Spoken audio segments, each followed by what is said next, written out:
ये कहानी है नीरज की, जिसके पिता इस दुनिया में नहीं थे और नीरज पढ़ा लिखा भी नहीं था। इसीलिए वो एक ढाबा चलाकर अपना और अपनी माँ का गुजारा चला रहा था। नीरज की माँ लीला भी ढाबा चलाने में उसकी मदद किया करती थी। नीरज, चूल्हा जलाने को एक भी लकड़ी नहीं बची है, मैं खाना कैसे बनाऊं? परेशान मत हो माँ, मैं अभी जंगल जाता हूँ और ढेर सारी लकड़ियां काट कर ले आता हूँ। फिर दोनों मिलकर फटाफट खाना बना लेंगे। नीरज फौरन अपनी कुल्हाड़ी लेकर जंगल की तरफ चला गया। नीरज के ढाबे पर हर रोज गांव के कई लोग खाना खाने आते थे, लेकिन फिर भी नीरज की कमाई बहुत ज्यादा नहीं थी, क्योंकि गांव में कमाई से ज्यादा लागत थी। यही वजह थी कि उसे चूल्हा जलाने के लिए जंगल से लकड़ियां काट कर लानी पड़ती थी। अब हाँ, इस पेड़ पर काफी लकड़ी है, इसी से शुरू करता हूँ। आह, मेरे पंख, कोई बचाओ, कोई है, कोई तो मेरी मदद कर दो। अरे, ये आवाज तो किसी लड़की की लगती है। लगता है किसी मुसीबत में है, मुझे देखना चाहिए। नीरज उस आवाज की तरफ गया। उसने देखा कि वहाँ पर एक परी जैसी दिखने वाली लड़की थी, जिसके पंख कांटों भरी झाड़ी में फंसे हुए थे। ये देखो, क्या शौक चढ़ा था तुम्हें ये परी वाले कपड़े पहनकर यहाँ जंगल में घूमने का? देखो, फालतू की मुसीबत मोल ले ली ना। रुको, मैं अभी इन नकली पंखों को काटकर तुम्हें इन झाड़ियों से अलग करता हूँ। नहीं, मेरे पंखों को हाथ भी मत लगाना तुम। ये नकली नहीं है, ये मेरे असली पंख हैं और मैं एक असली परी हूँ। उस परी की बात सुनकर नीरज चौंक गया।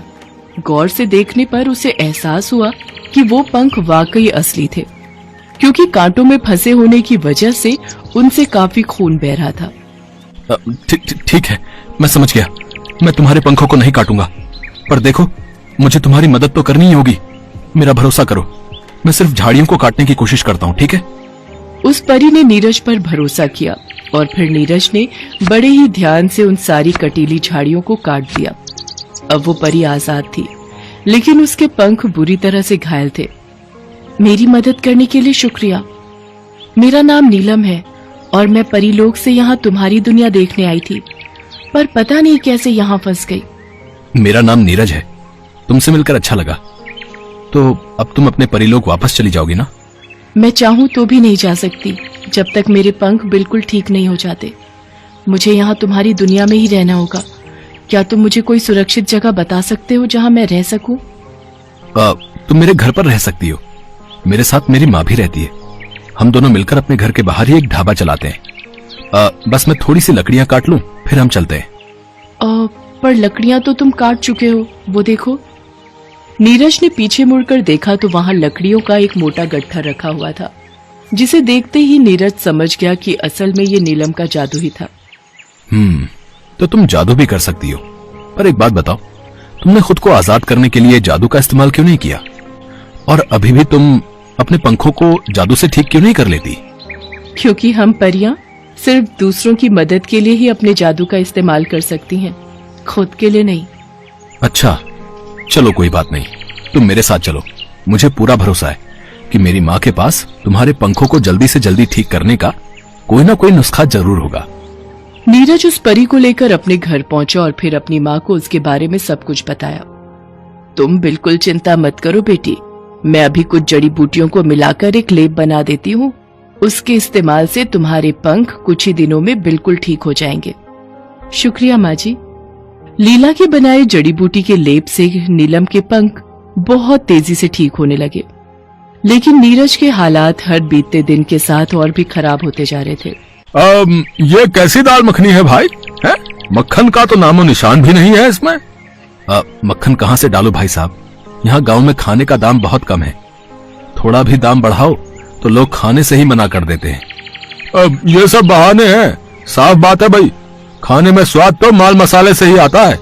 अगर वही नहीं डालोगे तो फिर तुम्हारे ढाबे पर आने का क्या फायदा? सादी दाल तो घर में भी खाने को मिल जाती है।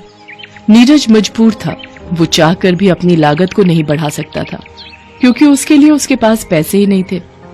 अरे नीरज, क्या हुआ बेटा? क्या बोल रहा था वो आदमी? बस माँ, और क्या बोलेगा। दाल मखनी में मक्खन ढूंढ रहा था, नहीं मिला तो नाराज हो गया।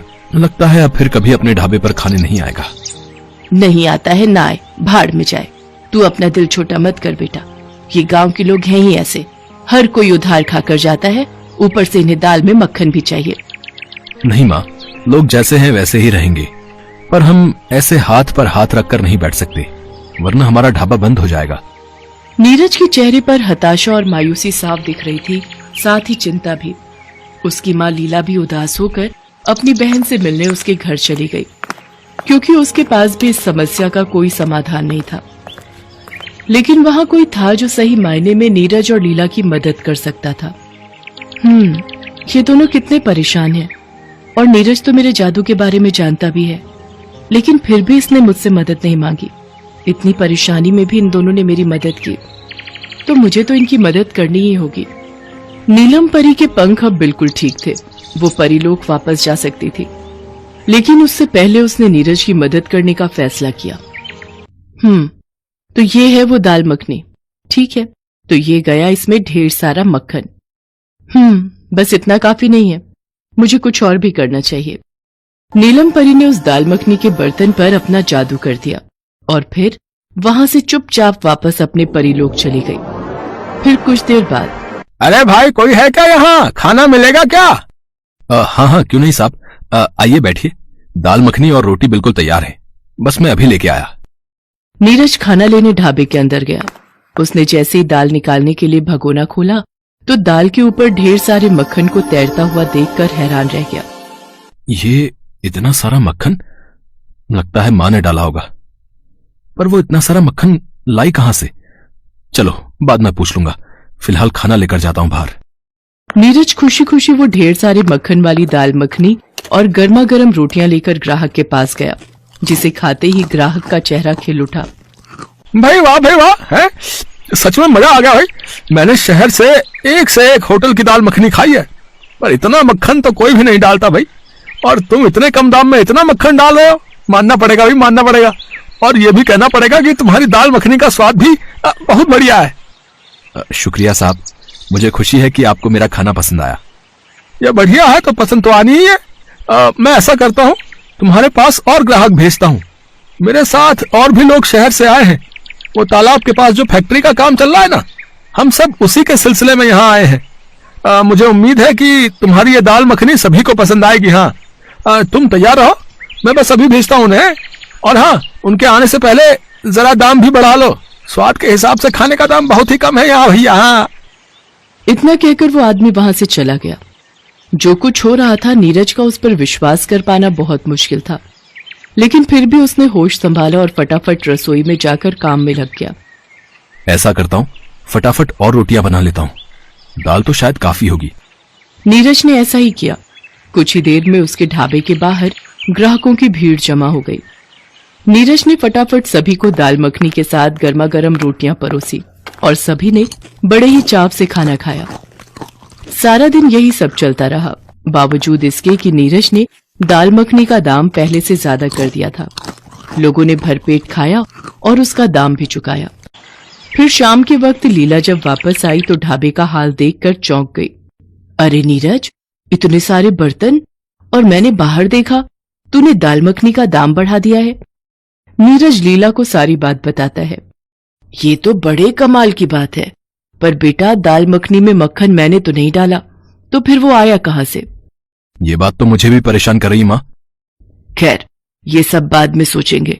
अभी मुझे ये बता कि थोड़ी बहुत दाल बची है कि नहीं, वरना मैं जल्दी से कुछ और बना देती हूँ। बेचारी नीलम को भी तो भूख लगी होगी ना। मैं दाल का भगोना खोलकर देखता हूँ माँ, आज बहुत ग्राहक थे तो शायद ही दाल बची हो। नीरज ने दाल का भगोना खोलकर देखा तो एक बार फिर हैरान रह गया, क्योंकि दाल का भगोना दाल से पूरी तरह से भरा हुआ था। माँ, ये तो पूरा भरा हुआ है, पर ऐसा कैसे हो सकता है? हैं? ये तो चमत्कार है बेटा।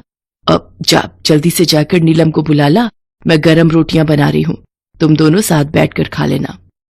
नीरज को बात कुछ कुछ तो समझ आ रही थी, लेकिन जब नीलम परी उसके कमरे में नहीं मिली तो उसे पूरा यकीन हो गया कि उसकी सीधी सादी दाल मखनी को जादुई दाल मखनी बनाने वाली और कोई नहीं बल्कि नीलम ही थी, जो अब वापस परीलोक जा चुकी थी। नीरज, क्या हुआ बेटा? नीलम कहाँ है? वहीं जहां उसे होना चाहिए माँ। चलो हम मिलकर दाल मखनी खाते हैं, और सबको खिलाते हैं। अब ना तो नीरज को दाल मखनी बनाने के लिए कभी कोई लागत लगानी थी और ना ही हर रोज उसे खुद पकाना था, क्योंकि नीलम परी के जादू के असर से दाल मखनी का वो भगोना कभी खाली ही नहीं हुआ। उस जादुई दाल मखनी से नीरज ने न सिर्फ अच्छी कमाई करके अपने हालात बदले, बल्कि उसने न जाने कितने गरीबों का पेट भी मुफ्त में भरा। और ये देखकर सबसे ज्यादा खुश नीलम परी थी, जो परीलोक से हर वक्त बस नीरज को ही देखा करती थी।